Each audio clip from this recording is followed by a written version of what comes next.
Nice. Well, kia ora te whānau. I'm super excited to have with me today Greg. Greg, eh? Yeah, great. Yeah. I'm so bad with names, bro. And I'm like, the worst. Bro, the worst day. You know, the worst is to forget the name of our guests, bro. But yeah. So Greg, bro, tell me a bit about yourself, bro. Yeah. Like you are, like what brings you? What are you passionate about, bro? Yeah. And like, why do you do what you do? Let's start there. Yeah. Yeah. I just like following my interests, and Yeah. I guess I've kind of always done that, like, and more conscious of it recently, but just latching onto something that I find exciting and interesting, and just going and doing that, and making and physical things, and more three-dimensional making has always been part of what I do. I've got a couple of pictures here that I brought for you to see. This guy, eh? And these are me 6 years old, 7 years old, working in plastics. Working in plastics. When we first moved to New Zealand, and didn't have a TV, just had a radio, and needed things to do because you're a kid and you want to do things. And my mum was a nurse, and so those green things are like disposable forceps, or disposable tweezers. That she could get from the hospital that were surplus or whatever. Yeah. And Did your mum? Did she work in a hospital? Yeah. She worked, and that was at Christchurch Women's at the time. But and then the other. What does she get up to in the hospital, bro? If you're not mind me asking. Oh, she mostly did midwifery for most of her career. Yes. She was. We all know how massive that role is when we have yeah. kids, eh, bro? You know, like Yeah, so that's a funny anecdote. I quite like hospitals. I like the smell of hospitals because it reminds me of going to see my mum and hanging out in the hospital, you know, waiting for mum after school or whatever. So, a bit of a different take, but yeah. And the other thing was like a scooter. My mum got a scooter when we came here because we didn't have a car when we first came here, so she got a scooter to commute to work. And I just saw that and I thought, oh, that's pretty cool. So maybe I can recreate that in a different. I wasn't thinking I'm going to work in this medium, but I was like, oh, I could make that out of cardboard and plastic, and this thing's a bit like a headlight, and I could put this all together with a bit of sellotape. And so having sort of like found objects, eh, bro? You know, like working with found objects, taking existing, maybe old stuff, waste, and repurposing it into something more interesting. So it's always kind of been there between the making, definitely technology is another really strong thing in the whole journey. And what does your dad do, bro? Where did this come from for you, bro? It was just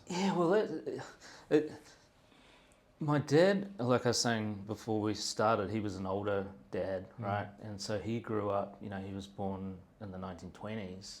And so he fought in World War II, and by the time I came around, you know, he'd had a lot of life and done a lot of different things, and career paths weren't, I guess, quite as defined, or maybe there's less. So he did a bunch of things, managing, you know, theatres, and one of the things that I actually found looking through some old stuff not too long ago was he worked for the newscasters. So I don't know if early days advertising, there's, you know, big lights, you know, lots of bulbs and mechanical switches and electronics to drive basically advertising banners across busy parts of Manchester, which is where he was. You're just checking. Just want to make sure that this is all recording. Don't want to say the chat and then otherwise it's recording. Sorry, bro.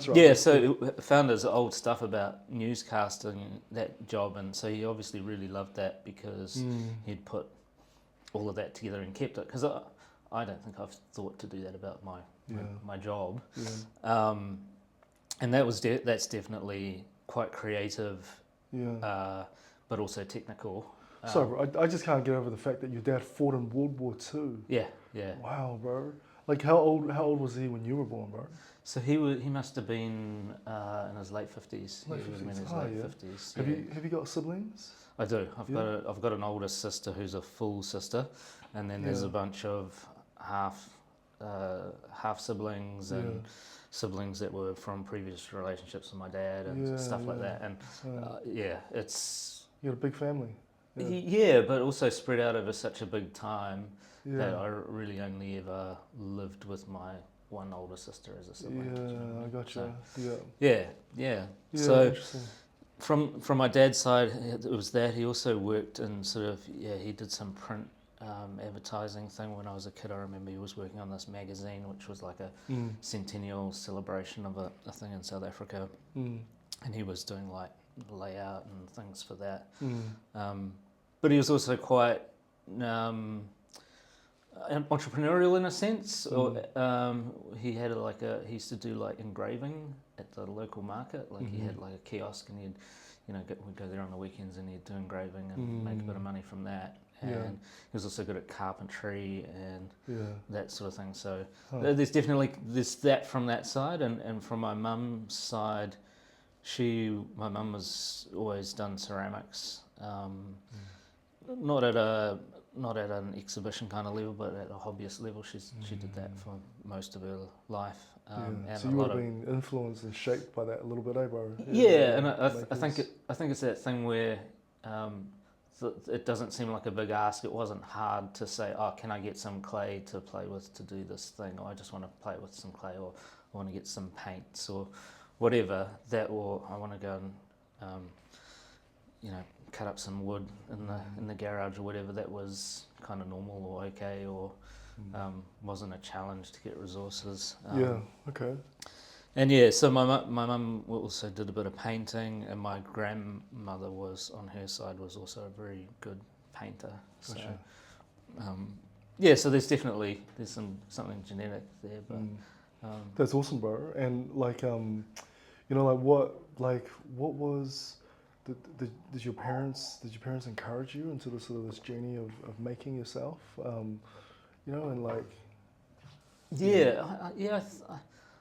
I think so, but not in an overt way, I guess. I say, it was just there weren't barriers put up. If I wanted to buy, they were always really good with books, particularly.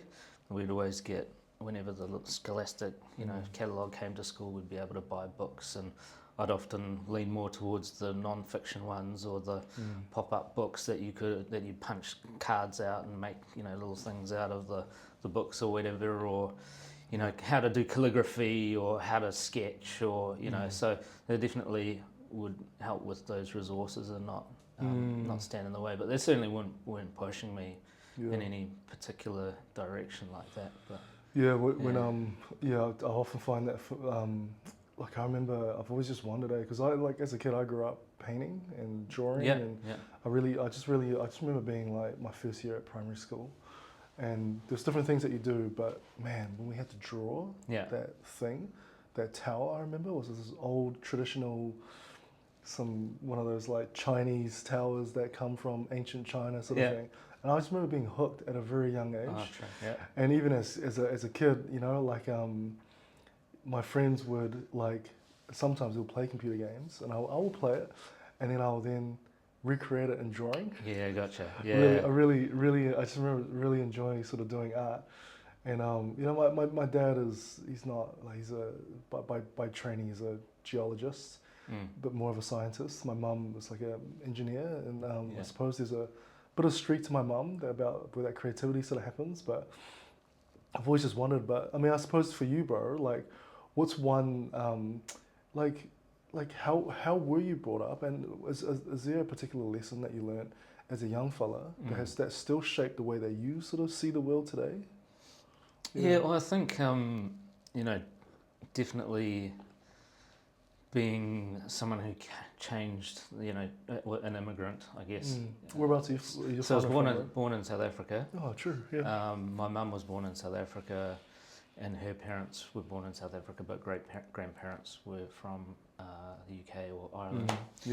And on my dad's side, he was born in Liverpool and immigrated to South Africa. And your parents met. Whereabouts in South Africa, bro?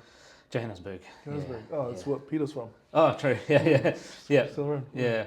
So we came out here when I was 6. turning 7. So yeah, exactly 40 years ago. Mm. And yeah, I think that always has an impact on how you see the world. How did you find being an immigrant in New Zealand? What, in the 86. 1986? Yeah, 1st of January Yeah, 86 yeah. we arrived. And Whereabouts did you guys live when you first arrived? yeah, so we first went to Christchurch, Uh-huh. and that was because I had an auntie who'd lived here for, at that stage already, like 15 or 20 years in Timaru.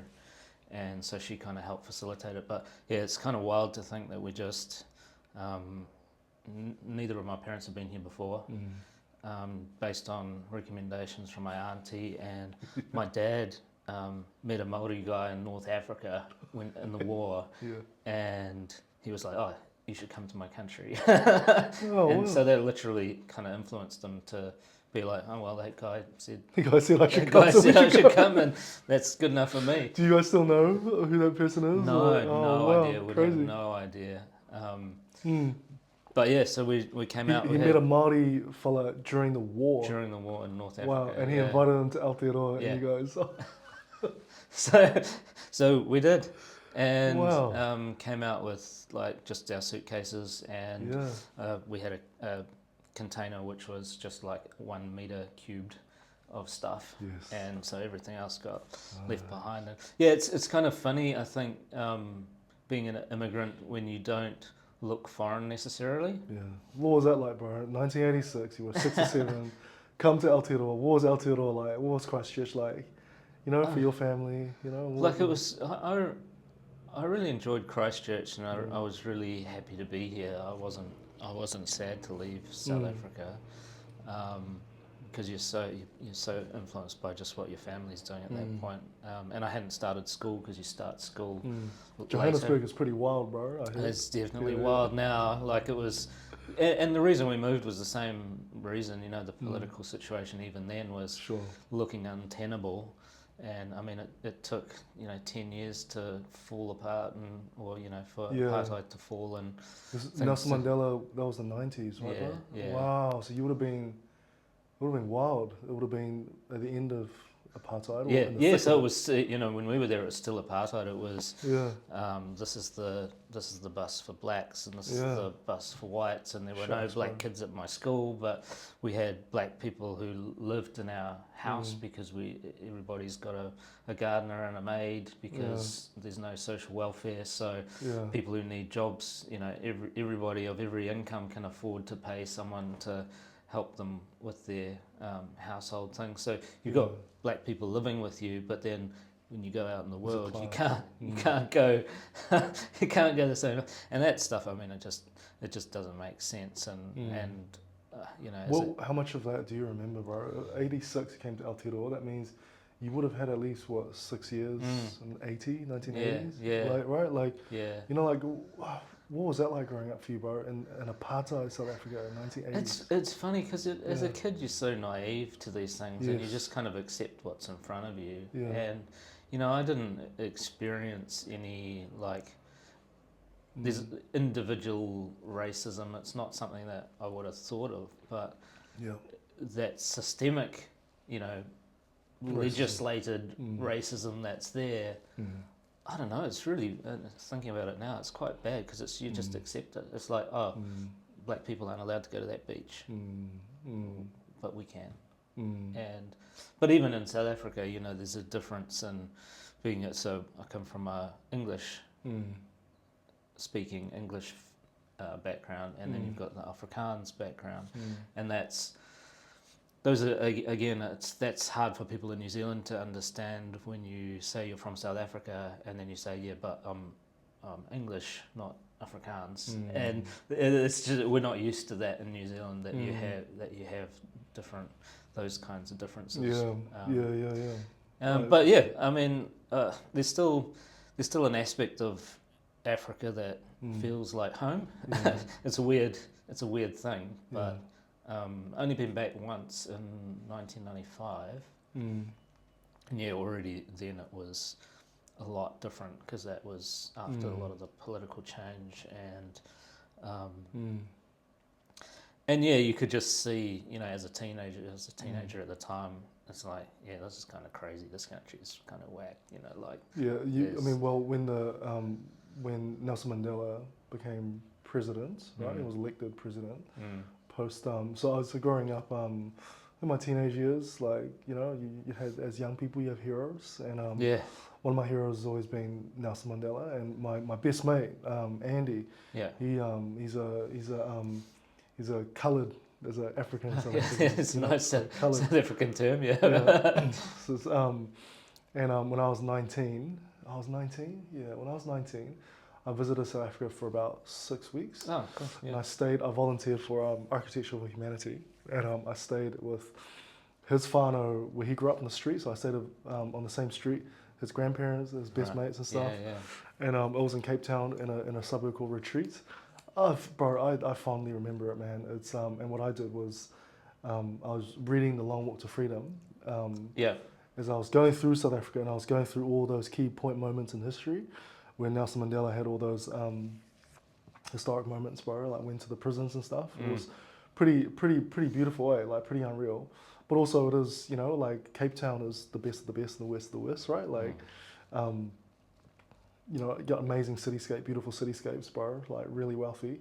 And then, you know, townships just down the road. And, you know, and at night time, like Michael, his name was Michael Jomat, he was taking me through, and I was so naive, bro, but he was, you know, he was taking me through, and at night he just wouldn't stop at a red light. Yeah. Yeah. And he goes, oh, bro, I was like, bro, what are you up to? And he's like, what are you up to? And he goes, no, you see those guys back there? You see that guy on his BMX? He's going to come and jack you if you stop at lights. Yeah. And you see that guy behind him? And I was like, yeah, look at what he's carrying. And he was carrying a gun. I was like, shucks. Yeah. Just can't comprehend that in Yeah. Aotearoa, like how safe we are. Yeah. Yeah. There's the thing I remember when because my mum actually went back to South Africa for a couple of years, and lived back over there. And when she came back, she was telling me about, or she was telling me on the phone, she was still there, and she went to stay somewhere, and there was 7 locked things between her and the outside world on the street.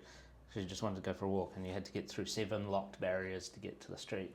And this is at the same time I'm coming home from the biking home from the gym in a summer evening, and like probably a dozen, it was a hot day, probably a dozen houses I went past, you could see, you know, the front doors were wide open, and you just no problems. And it's like, that's really different.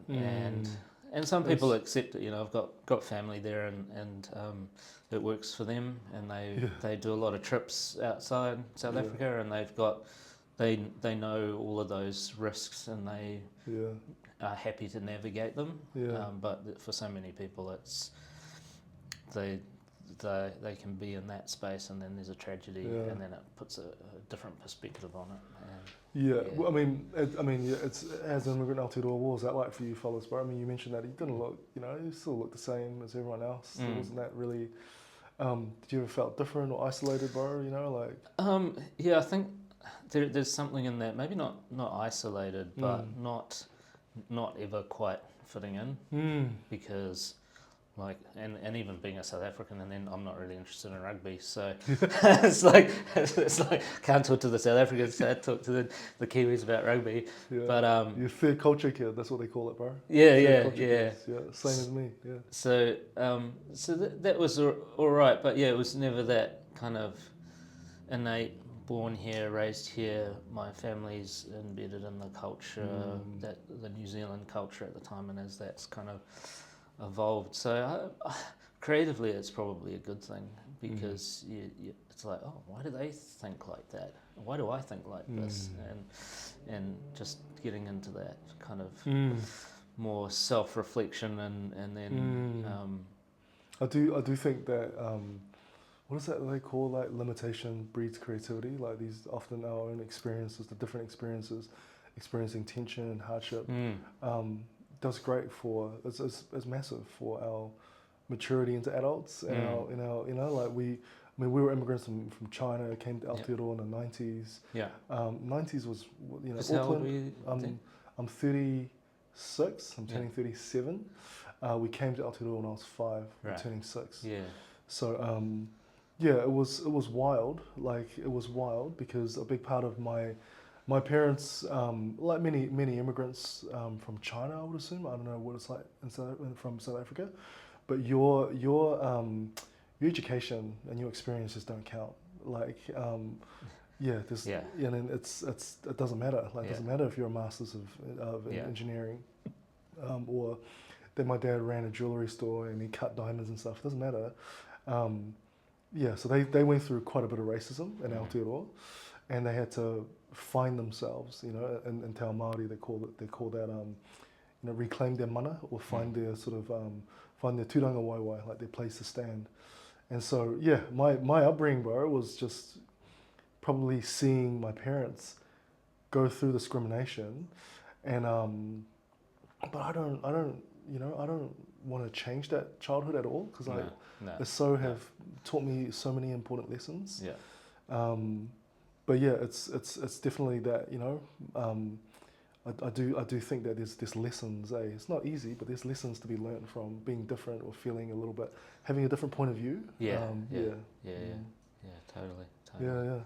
And so, bro, you went through school, and then what'd you get up to once you finished school, bro? Like, So maybe if I talk a little bit more about school and how things changed. So probably up till I was high school age, I was quite keen on doing architecture.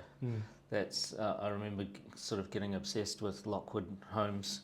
They used to have show homes, and we'd go and have a look, and then they'd do like their catalogue that have all the things. And I drew up this. I could see how floor plans kind of worked, and it's like, oh, this is cool. And so I drew up this fantastical house that I made up that was like 4 stories and had a turret and a basement, and like along this, following how those Lockwood buildings did their floor plans. And I just really loved it, and it was great. So I thought, oh yeah, maybe I could do architecture, and that seemed to be a good kind of respectable career path to go down. You might think different, and that was, I think that would still be an alternate reality for me. But when I got to high school, or the end of primary school and the start of high school, I started getting much more involved in technology.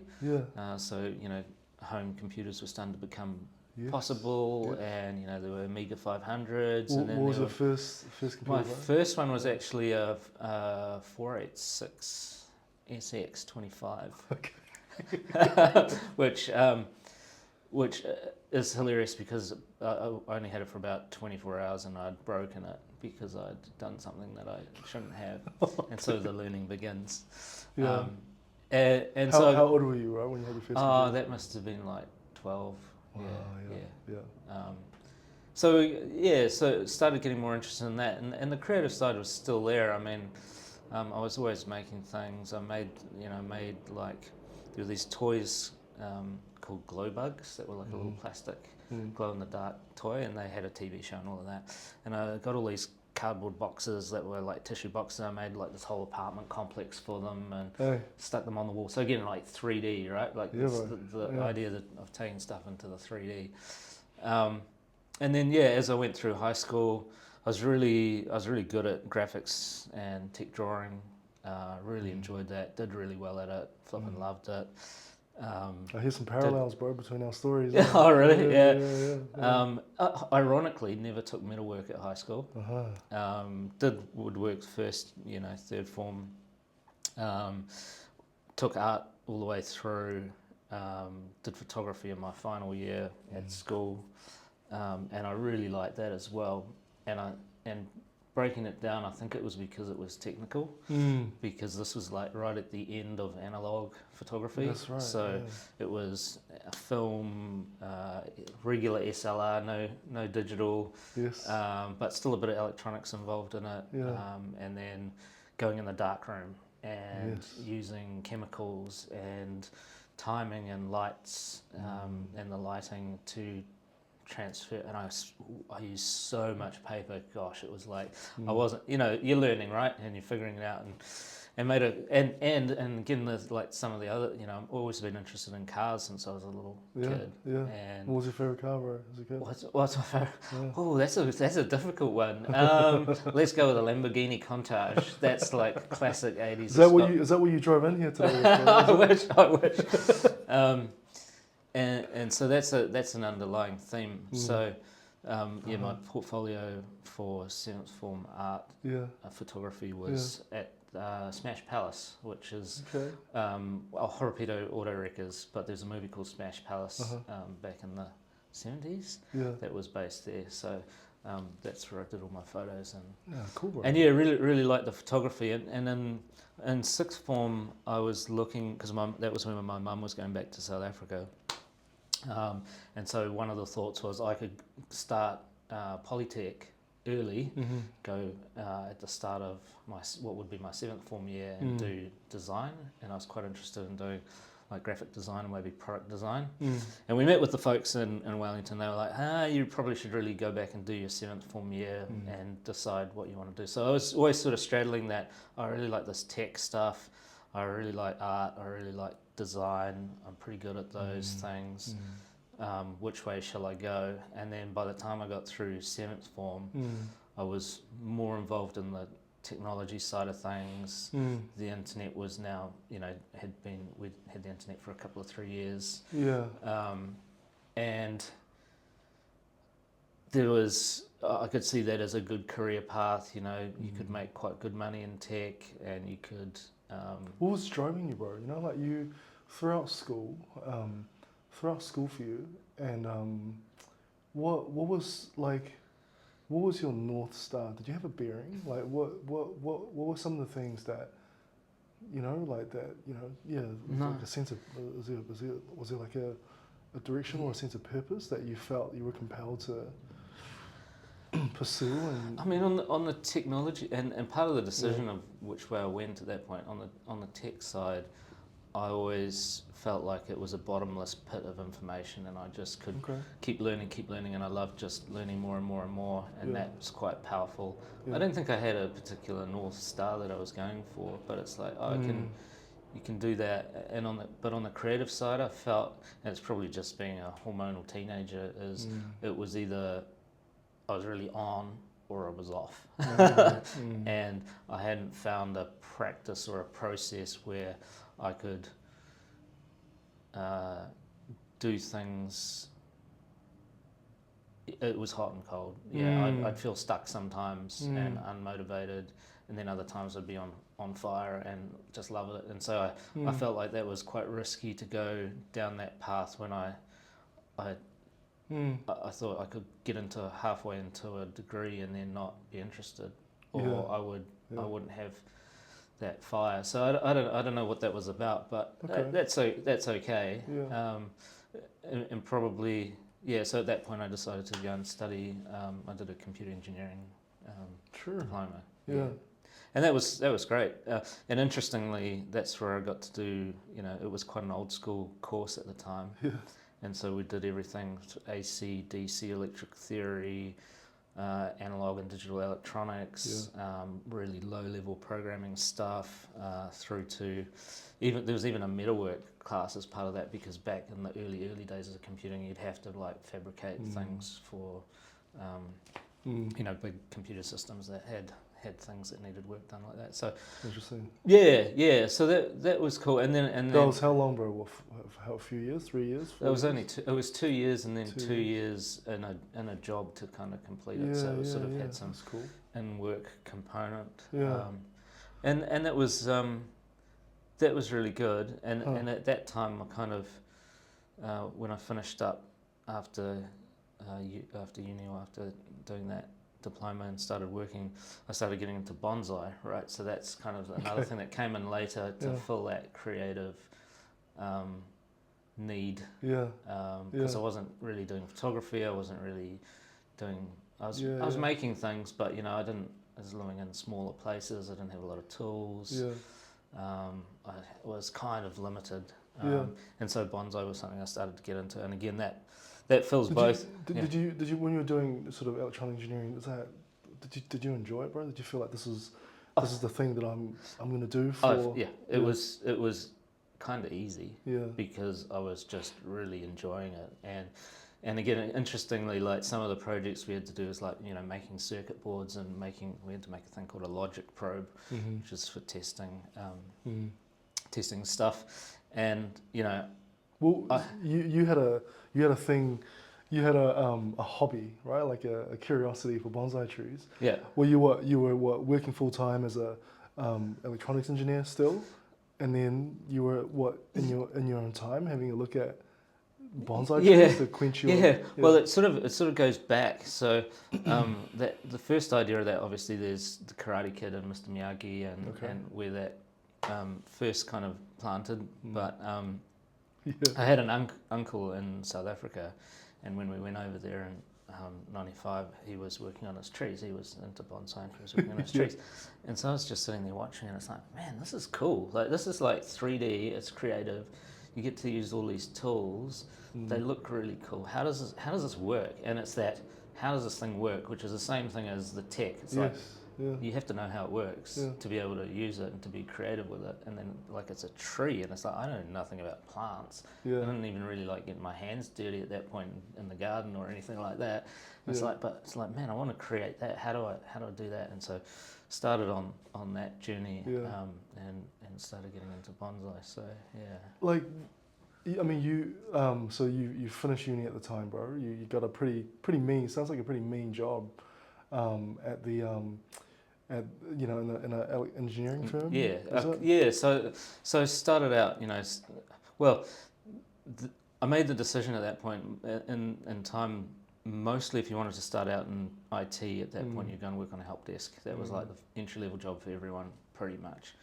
I didn't want to do that. And my why? What was driving you, bro? It's not hands-on enough. Yeah. I wanted to be doing the hands-on stuff, and so my girlfriend at the time, who's my wife now, was going to Massey to finish her degree, and I was like, well, I'll see what jobs are available in Palmy, and got a job building computers. So my entry-level job was building hundreds and hundreds of computers, which was still, put together here. Like just get all the parts. PCs, putting them together. Selling it for what, gamers or whoever? No, at that point it was just like desktop PCs because there was no Dell, there wasn't. What year was this, bro? This was 2000, 2000, yeah. Interesting. Yeah. So there was still a lot of OEMs in New Zealand making their own PCs from parts imported from China. Interesting. So real brute force, like putting things together, learning, and then went to another company and started doing systems engineering stuff. So that's sort of more in the networking and kind of working with businesses and a lot of schools. Do you still do that today, bro? I don't. I don't muck around with computers. My job, I'm an IT architect, so I guess I do. But at that level, I don't. I've got it out of my system, and I just say, buy a Mac. And then it's like, then there's no tech support needed from me. So that was really cool, and being in Palmy gave that kind of opportunity to go into more the engineering side than desktop support and into. So right now you're an IT architect. Yeah, and at what point? I mean, you've always been a creative kid, obviously, like putting stuff together. Like, how do you make the two work together, bro? And why pursue this? Like, It's a real funny thing. So how I kind of got started in the sculpture work, again, it links back to cars. So I had a car that I got as a teenager that I was given, and I wanted to.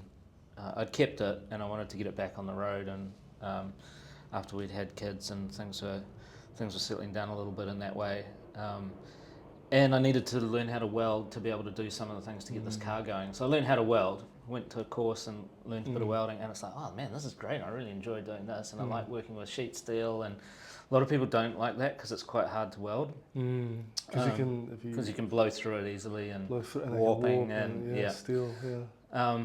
And I got this. I thought, oh, we're going on holiday. I want to do something analog while we're on holiday, not watching TV or whatever. Because if I read a book at any point in time, I'll pretty much fall asleep because I'm not tired enough that so I like having things like that to do. So I got this paper model off Etsy that was this penguin, and it was like a low polygon model, and you print it out on paper. So it's a digital file. You buy the file, you print it out, then you cut it out and you fold it and you stick it all together. And so I did this while we were on holiday, and it's like, man, that was fun. And it was like 4 hours to put this penguin together. I'm like, I reckon I could make that out of steel. So I went home, traced out all the parts individually, cut them all out with the angle grinder individually, put it all together, and it's like, that was the most fun 35 hours making something.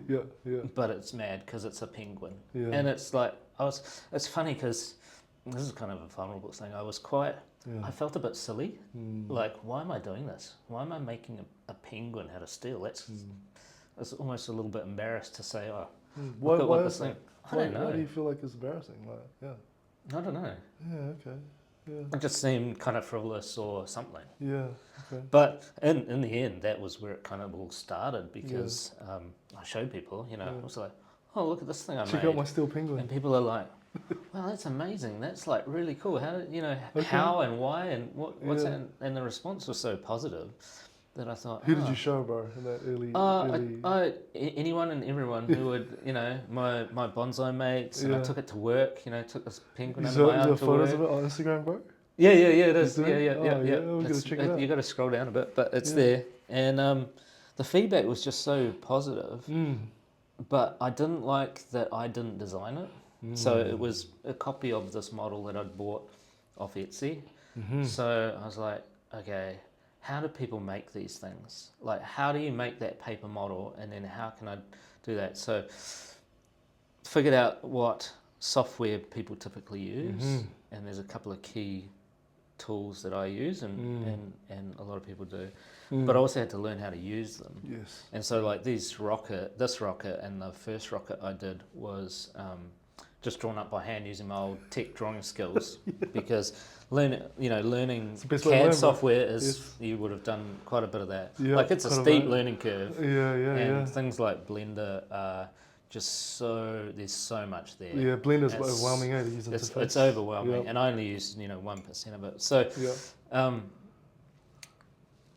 so I made a rocket, and I'm like, here's my rocket, and people are like, yeah, that's cool.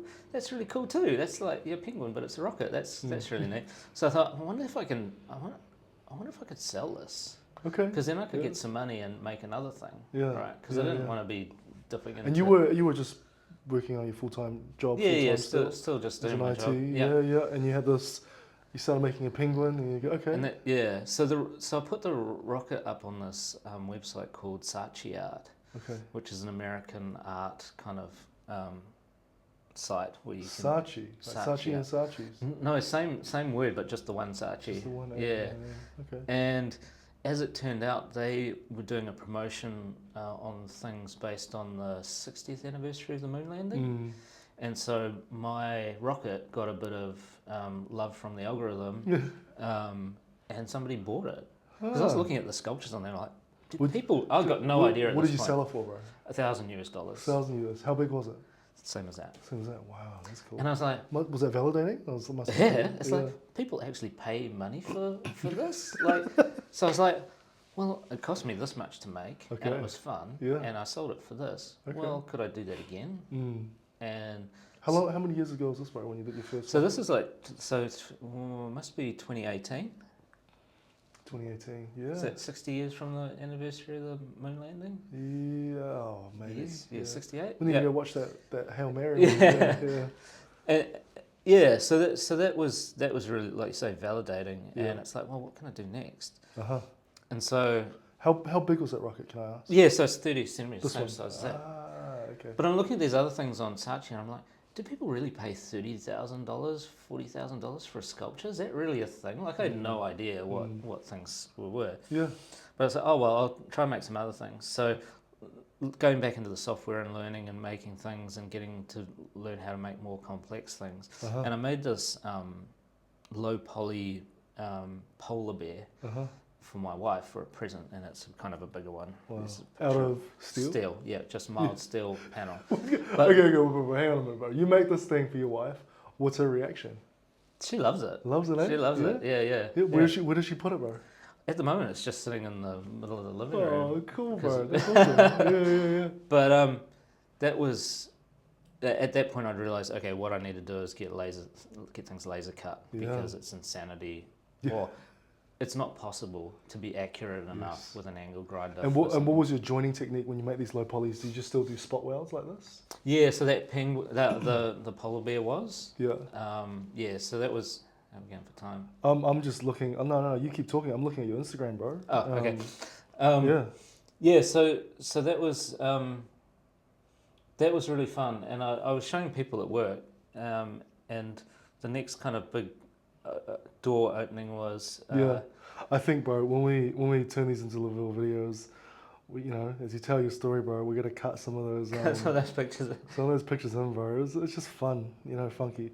Anyway, bro. So you made another thing. So I was showing people this polar bear, and I was talking to a guy at work who was he was one of the managers for Lexus, and he was making some things out of pallets at the time. So we're swapping DIY, like creative things. I made this polar bear. Have a look at this thing. And he's like, wow, that's really cool. That's amazing. I really like that. So it's like, oh yeah, that's cool. And so he rocks up to me one day and he's like, we've got this urban polo event, and we want a horse for people to pose next to as part of the kind of activational part of the Lexus Urban Polo event. So he's like, can you make me a horse? Wow. And I'm like, yes, I can. I'm like, how big does it need to be? Like 1 point, so life size. And I'm like, yep, I can do that. And you need it this time next year, right? And he's like, no, in about 2 months. Wow. And so I'm like, okay. Better learn how to do better. Yeah. So I went away. This was your first commission, right? So this is essentially first commission. What did can I ask? What did he pay for it? What did you charge for it? Oh, commercially sensitive. I'm commercially sensitive.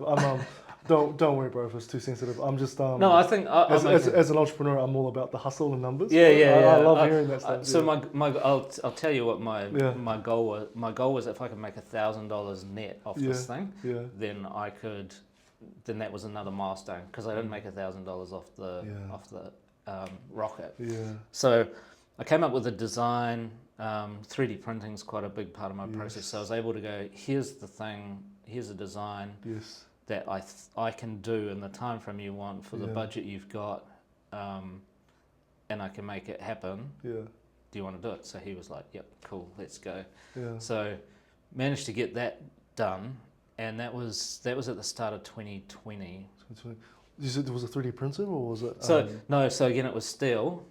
But it was super hard, because it was a horse. It's in Instagram. A horse sort of rearing up. Yeah.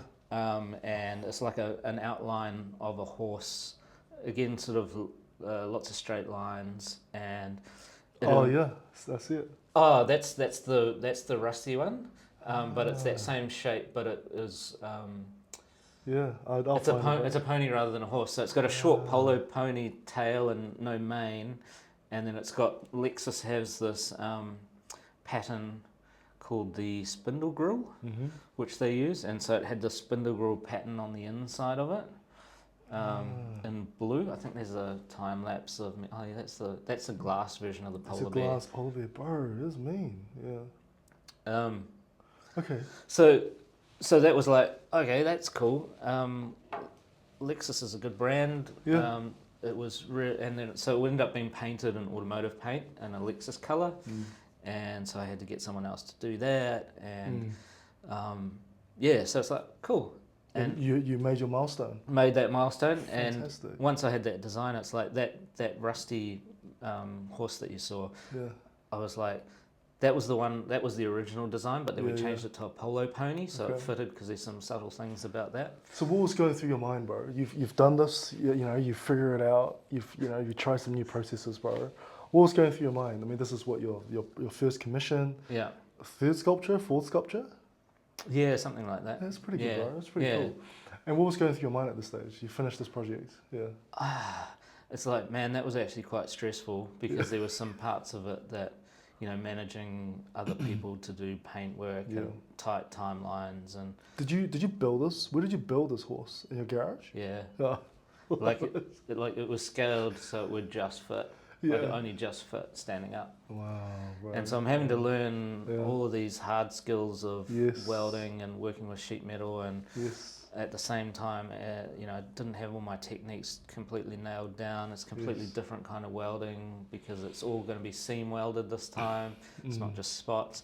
So there's lots of aspects. But I'm just like, okay, I got my $1,000 now. What can I do with that? And so there was an exhibition coming up in Kimbolton, so a little place north of Fielding.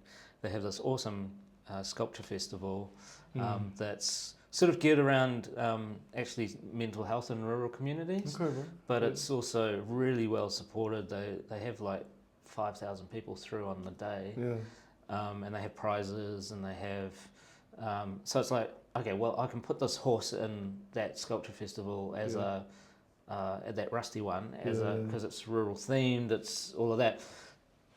So there was that, and then there was another. That's when I made my first big apple form, because there was another part of that where they were looking for a commission, a sort of a competition for a commission as part of that sculpture festival. So it's like, I'll make this horse and I'll make this apple, and then I've got enough money to probably do that now, and then we'll see what happens with those. Cool. Yeah. And as it turned out, of course, COVID happened beginning of 2020, and so that sculpture festival was postponed for a year. Yeah. So I'd made those, but they didn't have anywhere to go. Yeah. So I ended up selling the horse to some folks up at Clevedon, and the apple. There's a nice photo on Instagram where I just put it out on the street during COVID because everybody's walking around and there's people were in a funky place. So I thought, I'll put my apple out on the street for people to look at. I made it, and it may as well be out there for people to look at rather than stowed away. And by the time the year rolled around and I'd made another, so I'd sold the horse, got some money, made another sculpture to go in the sculpture festival, and the sculpture festival fortunately or not, or unfortunately, gave me a false idea of how these things work, because there was a real bubble after COVID, right? People had money that they weren't spending on travel, and they wanted to make things good around their place. So the two sculptures I put in that festival in 2021, they both sold within about 15 minutes, and I'm like, bro, I could do this. If I could do this every month, there's a bunch of these festivals. If I could do this every month, then make it work. I could make it work as a full-time thing. But it wasn't really realistic. But I sold those two, and I got another commission out of that as well. So it's like, oh, now I'm off to the races with these. I love stories, bro. Like, often when you hear stories like this, we very rarely take a linear path in our lives. No. I think I did architecture. My last year of uni. I built 3D printers from scratch. Right. Got all the parts from China and followed an open source plan. It was an absolute nightmare trying to get it to work. But it was fun.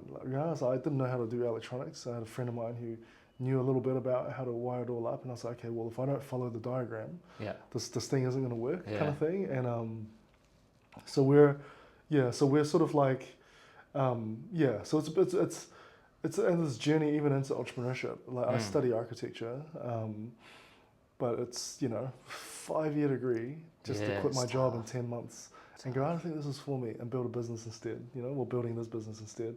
So it's really interesting, bro. But it feels like your values has been consistent. Like we're, looking at your sculpture, you've got the sculpture element, you've got this hustle, like you've got this desire. Like where do you want to take this, bro?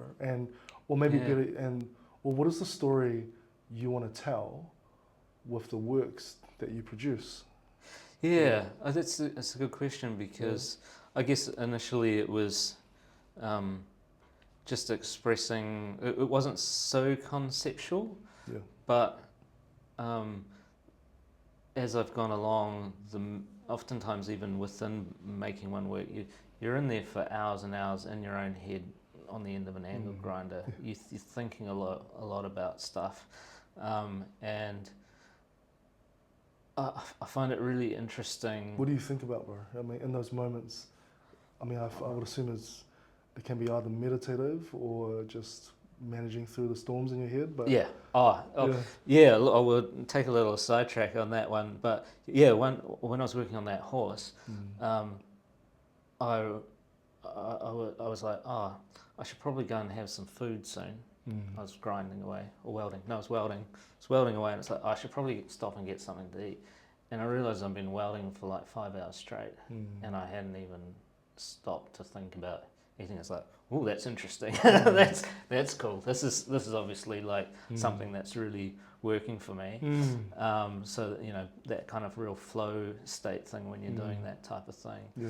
But it can be meditative. And the other thing I guess I have to be careful of is that it's not escapism as well. There's a line there where you're all boxed in doing your thing, and are you just hiding from the world, or are you in your peaceful place? And the reality is it's both. It's both. So it's I'm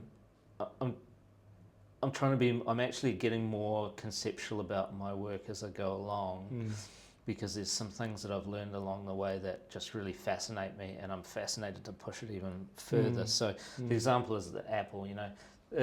It's the most popular thing I've done. I've sold a bunch of them, and it's. How big is the apple again? So I've done them all sorts of sizes. Yeah. So I've done like 1.2 meter diameter is the biggest one, but I've done a bunch of 250 mil ones. I've done a bunch of 1 meter ones.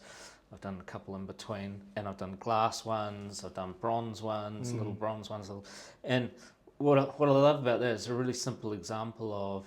This thing isn't made out of the same thing as an apple. It's got straight lines on it. Apples don't have straight lines. But from a human perspective, it's still an apple. And people still associate the good things about an apple. It's a big piece of steel, or it's a lump of bronze, or it's a piece of glass. But people's perceptions and their consciousness about that object is still the same, even though it's made out of different materials. And there's an example that was it really tickled me. It was a small thing, but I was making this new sculpture, and I posted on Instagram just the pieces, laid out. Sometimes I post something that's just the pieces of steel cut out before anybody kind of knows what it is. And it was so fascinating. It was just really some triangles and some shapes that were folded with some triangles folded on it, and people were commenting like, is that going to be a paper airplane? Is that some kind of spaceship? And so there was this, at this stage, it's not even put together. There's this inferred thing to do with flight, and that a person can look at a bunch of triangles and go, that's going to fly. And what it was is my take on a winged seed. So you got like sycamores and maples that have the helicopter seeds. Yeah. And so it's a really abstracted version of that. Like they're curved. They're very curved. They're organic. And I've broken this down to like 4 sides and like a little box that represents the seed and a bunch of triangles within that. Yeah, cool. And as a person who knows something about the world, and you can infer flight from that, and it's a thing that flies. And I just thought, wow, that's really interesting, because that's so abstracted down to nearly nothing, and it's still there. And you get that in abstract art all the time, right? You only need a few lines to draw a figure, or and let the imagination do the work. And a lot of the. When you say what am I doing, I listen to a lot of podcasts and a lot of audiobooks, and the ones that I've gone pretty deep on is about consciousness, And even that is really fascinating because one of the earlier works I did was a thing called a Penrose triangle, which is kind of that triangle that when you look at it, it's sort of intersects on itself, and it's impossible because the lines couldn't actually line up if you know how they really work. But in a flat drawing, it intersects. I don't know if you know the one I'm talking about. What's it If you called? look at Penrose triangle. Penrose triangle. Yeah, it rings a bell. But It's like the Escher steps and those types of things. Yes. Yeah, so it's kind of impossible. So I wanted to, because this guy came to me and he said, "Could you make me that out of steel?" I'm like, you know that's impossible, right? you know that only works into. So I'm like, I'll see if I can make it. So I made this impossible triangle form. It's one I'd really love to come back to. And I found out later it's also called Penrose triangle. And as it turns out, Sir Roger Penrose is a physicist, a mathematical physicist, so obviously a very smart guy. Yeah. And one of the things he talks about and is trying to work out is how consciousness attaches to the physics of what we experience as reality. Where does that come together? And and so he's way down that rabbit hole, and there's a whole lot of other people. It is. I mean, stuff at the quantum level is unreal, right? Yeah. Like, you talk about inference, but wasn't it when they did the light split test? That particles only behave a certain way if we observe it. Yeah, if we don't observe it. It's you get a different. Yeah, it's the double slit experiment. Yeah. Yeah, and that's kind of where Roger Penrose gets to, is he's not saying what it is, but he's like, there's something about I think that's called microtubules, which are an aspect of excuse me, I don't probably articulate the detail well, but part of the brain that is also the part of the brain that turns off when you have general anesthetic, which is kind of when consciousness sort of disappears. Because if you've ever had a general anesthetic, it's like when the lights go out, like there's nothing there, there's no dreaming, there's nothing. And these parts of the brain are kind of related, and there's something about these microtubules at a quantum level that is interesting. I'll put it that way. Fascinating. So it's like, so I guess the inference from that is there's something going on in that space that has something to do with consciousness, and that's just so interesting to me. Yeah, it is, bro. And interesting in a way that thing that I made is linked to this guy who's finds that interesting and relates to that. You often, as often the artist, you kind of discover the work as much as you are creating it yourself. And it's open to other interpretations. I mean, it's pretty interesting. Like, I think what, like in quantum physics, the best description, or one of the better descriptors of how matter breaks down at a tiny level is energy in relationship to each other. And I heard this one author was talking about, it's like, that is so interesting. We think that we sit on solid matter. We think that this chair is solid, but it's just waves and energy. It's just waves and energy. And it doesn't it just make so much more sense where sometimes you go into a room, like you speak to a person, and that person just drains you. Sometimes you even feel like before you go into that room, this person's going to really drain me and take 5 years out of my life. What if that at a quantum level is actually happening? It's actually happening, Totally. And it does start to border on kind of woo-woo, but but there's definitely some interesting things, because we don't actually, and it comes back to the apple and the acorn that I've done and these things, we don't actually have an experience of reality that lines up with what reality is. We don't need to. And different creatures probably experience those things differently. And an example that I sort of think about is, you look at a tree, you know that a tree is made out of wood. You don't have to be able to, you know that. You can see all the trees, or you can see all the leaves on the tree, but you don't know how many there are. You just know that they're there, and that's enough information about that. And you know that it's made out of, you've done cellular biology to a level that you know something about how a tree functions, but you don't actually have an experience of that. And so we use our understanding of things to infer things, and there's this other idea where Nice. our experience is really about, and the way our brain works is about fixing errors in our predictions rather than taking the sensory information and processing it and giving us what's reality. So when we see something, we are really we're filling in all the gaps, and we're looking for the differences because that's much more efficient. And in that we don't have a full exact experience of reality. Don't need to. It's not efficient. Yeah.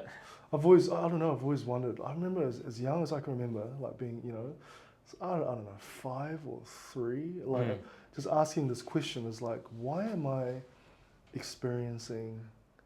Why do I look through these eyes? Yeah. And why am I can't even describe it, bro. It's like, why am I experiencing life through me, through these eyes and these hands and this body and these, it's like, I don't know, like Interesting. like, what are the chances, Like, what are the chances? What are the chances? Why is it this way? Yeah.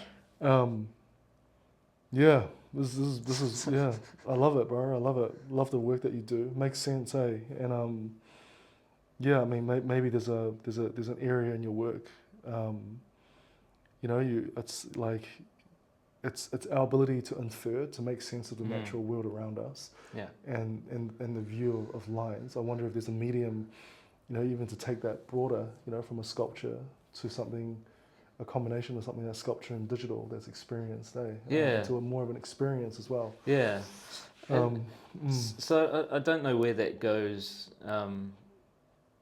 ultimately as far as sculpture, but I'm definitely not fixed on particular mediums or particular scales. I've played around with a lot of different scales, and I like glass casting. I like working with glass. That's fun. That's got the whole aspect of light and awesome. The technical aspects of it's very technical, so I quite enjoy that. Bronze. I'd love to be doing more in bronze. It's just such a classic material. It's lovely to work with. You can weld it. You can cut it. You can do everything with it. It's horrendously expensive, but it's a wonderful. The longevity of it is amazing. Where I'm going with using your products, I'm super excited to try that, and I'm really interested to see how plastic might become valued more in an art sense. Like these things here are just amazing. I love it. And I saw an exhibition recently down in Wanganui where it was 3D printed objects, and not pretending to not be 3D printed. Like even some of them had thick layer lines, and even the stringing was part of the artwork. And it's like, wow, that's really interesting. And maybe all this silly business we've got going on at the moment with oil, maybe plastic becomes more valuable, because it's only been, plastic's only really been around for 100 years, right? Yeah, that's right. And when it was new, it would have been valuable, and this is the new fancy thing. Plastic's always designed to be a wonder material that lasts forever. It's just that, in the mid-1900s, like manufacturers realized they can make more money out of single use, and that created environmental and climate disasters off the back of that. But it was greed. When you often think about plastics, you think about, Tupperware is probably a good example. Yeah. Your grandparents probably have Tupperware they'll pass down to you. Yeah. And you'll probably pass it down to someone else. Yeah. And so if anything else with critical is we're just trying to bring, recycle plastic, stop using new oil, and reduce carbon emissions, but we're just bringing plastics to its first principle, so what it's intended to be, and longevity rather than single beautiful use. Material. It's valuable. But that's beautiful, Greg. Like I really appreciate the journey that you've taken. Like but I really enjoy kind of the thoughts. I've just, as you were talking, I've when I think about the sculptures you make, the lines, I see lines and nodes, lines and nodes that attach, and it can infer different things to circular objects. I wonder if like, like with your computer science background, it's like, is there a future or opportunity? It's like, what if like, you look at it at a real, explore it at a real sort of like atom level as well. You know, like, is it even possible to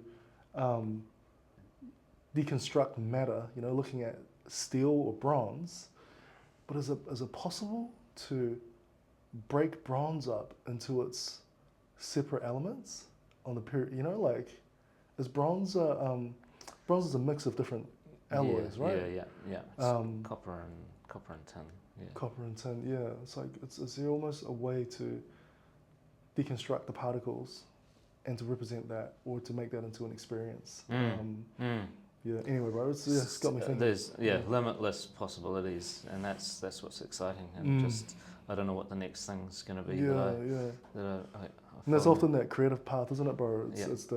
It's the journey that is fun. It's not the reward. Once you've done that, it's like, well, what is the next thing? Yeah.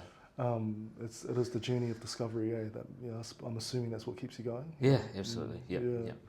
That's awesome, bro. I suppose, looking at yourself now, and looking at these photos of yourself at you were 8, 9? No, like 16 or 7, yeah. Looking back now, bro, like what's one advice you'll give to your younger self, bro? Yeah. Probably just to reinforce that, follow what you're excited about, and don't worry about what other people think.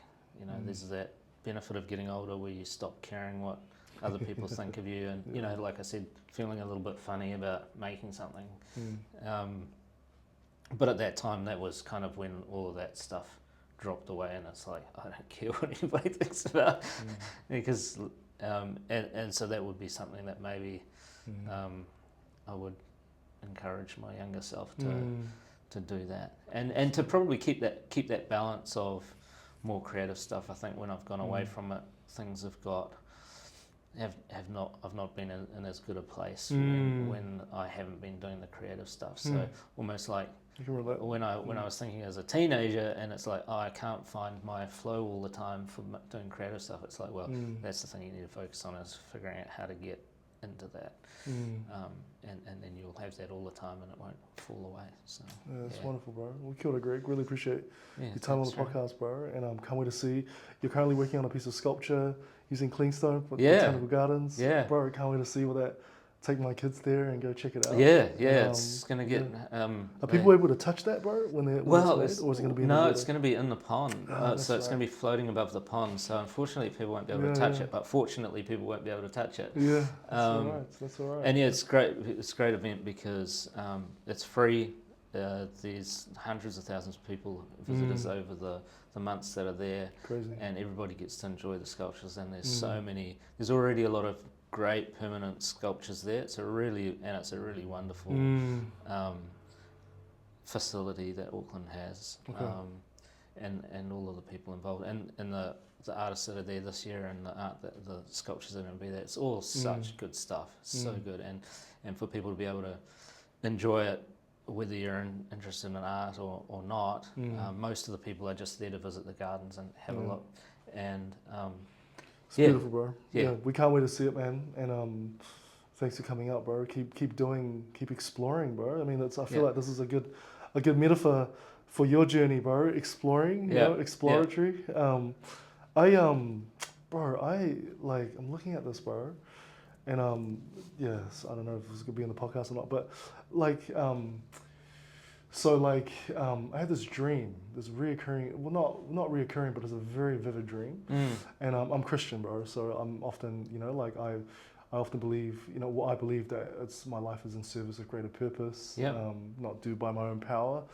And it's, over the years, bro, it's, how do I describe it, bro? Like, it's, similar to maybe your journey of creativity, journey of entrepreneurship is not so much that I'm doing this, but it's more I'm led to do this, 100%. And I'm discovering this, and when things are tough, when things are tough and things are hard, in entrepreneurship all the time, things are hard, the life is hard, right? But a few years ago, I had this dream, and it was like, bro, it was like, I was, we're at a time, a pivotal point in the business, right? Yeah. And my wife and I, we sacrifice, you know, like not sacrifice, but it's because it's such a privilege and joy to be able to do this. But you know, we lived pretty simply, like made our budget stretch a lot, and obviously, you know, to do this journey, also a dad and a husband, and we have kids. There's obviously responsibilities too. But I had this dream. I would be probably about. Might have been before the tornado hit the factory. Yeah, it would have been. I heard that on. Yeah, And it was like, so our family was getting ready to go on this trip, like go on an adventure, and we were meant to go out of space somewhere. I've got no idea where it was, and I was apprehensive. I'm like, where are we going? Where are we taking up? Where am I taking my whānau to? Yeah. And yeah, and so, you know, we pack up our bags and we discovered that we had to put on astronaut suits and we had to go into a rocket ship somewhere into space. I don't know what the destination is, right? Wow. So we pack our bags, Yeah. we obey on what the next journey is, and we go into a rocket ship. Yeah. And this rocket ship was like, no offense, bro, but it was a rickety rocket. Yeah. It was like, you go in, and I was like, dude, this is a fucking rocket from Temu. Yeah. Like, the panels are not aligned. Yeah. Like, I can see gaps in the window. Like, this is not going to work. We're going to die. Yeah. We're going to fly off into space. I'll be Okay. lucky if this thing doesn't explode in the atmosphere. Yeah. Anyway, we go into this rocket, and it takes off. And this whole time, I am just like, we are going to die. My wife and my kids are going to die. And for some reason, this was my idea, and this is all my fault. Like, so we take off into space, and this rocket, like, as it goes off, it's like, you know, like the sound of metal clanging onto each other, like an old car that's kind of just like, kind of have like a belt loose, and these screws starting to shake and fall off. Yeah. But the rocket takes off, and the whole time I'm anxious. I'm just going, we're gonna die, but this rocket still goes. Yeah. You know, and it takes us through into space, and we're in the journey. I'm feeling anxious, but the rocket's holding itself fine. It's fine. And then we were close to our destination, and lo and behold, this destination was a comet spinning, moving at like millions of kilometers per second, a moving target of a comet. Yeah. That was our destination. We had to land. Yeah. And we're like, oh my gosh, like we've just made it out there. It's been a miracle already. We're gonna die. We're gonna die landing on this moving comet. And then we see outside this excitement from the kids, and we land onto this comet. And the next thing I'm anxious about is like, holy shit, my kids, if I don't talk to them, they're just gonna run off and they're gonna be flung into space. I had this massive anxiety, but the rocket got us there. Yeah. And we flung into, we were flung into, like my kids were gonna fly off, and the first thing that they opened was like, guys, don't go off. And they didn't listen to me. And the door opens, and they run out into this rocket, and they were fine. They were happy. They were jumping. They were like, it was like kids in the playground, really enjoying themselves. And I was just like, what on earth is going on? So I come out of this rocket, we're on this big comet, and to my right, it's like this comet is like this cave, right? It's a giant comet, it's a cave, and it has these it was like it had these doors carved into it, bro. And that was our destination. We went into these doors. Lo and behold, bro, these doors open, and Franciscan priests was living inside this comet. It was like a monastery. Wild. This is wild. This is what I know. This is wild. Like I shouldn't be remembering this as clear as this, right? And they were very welcoming. They were like, oh, come, like welcome to our place. And like we go inside this cave and these doors, and it was like the TARDIS. It was like a world within a world. Yeah. And these Franciscan priests was really hospitable, and they were like, come and follow us. Come follow us. And our family, and at this time, I'm just in awe. I'm like, what is going on? What is this? And they led us through this corridor, and we go through this corridor, and to my right of this corridor, it was like there was a window outside, and I could see all the mysteries of the universe. Like, it was insane, bro. It was like black holes and different galaxies and like neutron stars, and it was everything else was going through. But we were just being led, and we were following through this corridor, and then this corridor then transforms into like Melbourne alleyway. And there was food and there was atmosphere, and we kept following them because like, well, come, let us come through. And then the next part was some other, you know, like it was this door, and then the door then opens, and the door opens again, a world in the world. A door opens, and all I can see around in front of me was just this beautiful scenic landscape. There was a waterfall, like the door opens and it drops into a waterfall, and this river winds up, these beautiful mountains and hilltops and stuff. And the invitation was jump, go and jump, take the risk and jump. And by this time I was just like, wow, you know, like Wow, that's I'm led, and yeah. so all our family jumps. We jumps off, and it was like we were laughing, Yeah. we're having a good time on this river, being floated into this paradise of a world. Yeah. It's like the best way to describe this world is like, a bit cheesy, but James Cameron's Pandora. Yeah. Like, you know, it's like you got these beautiful. It's just surreal, and we were being carried, and our family was just laughing. We're being carried down this waterfall into this. Into somewhere I actually don't know where it is, you know, at this stage. And this came at a time where it was like, you know, like I was anxious. I wasn't sure what the business was where it was gonna go. So this is right before the tornado? It was right before the tornado. Right before the tornado, bro. That's crazy. Insane. And, you know, so I mean, I'm a man of faith, bro, and, you know, we believe in God, and we believe that we're led, I'm led, and that I'm on this journey, and it was often for me, it was a sign that it's okay. Things are going to get hard, but you're going to be okay. You're going to be looked after. You're going to feel like you're in a rocket from Timu. Yeah. Even the fact that you can remember that with such clarity is unusual for a dream, right? So just at that level, but that's so cool. Thank you for Anyway, that, bro, I don't know where I was going, but I was like, dude, we got a rocket. You know, I was like. And so I mean, this whole entrepreneurship journey, bro, is just, you know, it's not as much as it is a leap of like it's a leap of faith, as it is strategy, marketing, you know, all that kind of stuff. But I'm just on the journey. Being led. That's and aiming for something outside yourself. I think that's, although I don't call myself a Christian. I wouldn't say I exactly align with that, but there's things outside of this existence, and an example of your dream, or you know, things that I've seen that it's like that's not coincidental. That just doesn't make sense. Or you know, like this place that we bought in Wanganui. It's like when you go back and trace it. We can't even figure out how we found the listing for the thing and found out about it. It's like it appeared, and we got the lead to go, and then it's like we don't know kind of how we found it, and just the way things have unfolded with that as an example have just been like it's an opportunity of a lifetime, and this common sense thing would be so it's a historical building, we've got to do all the earthquake strengthening and all that sort of stuff. And the common sense thing would be to not do that.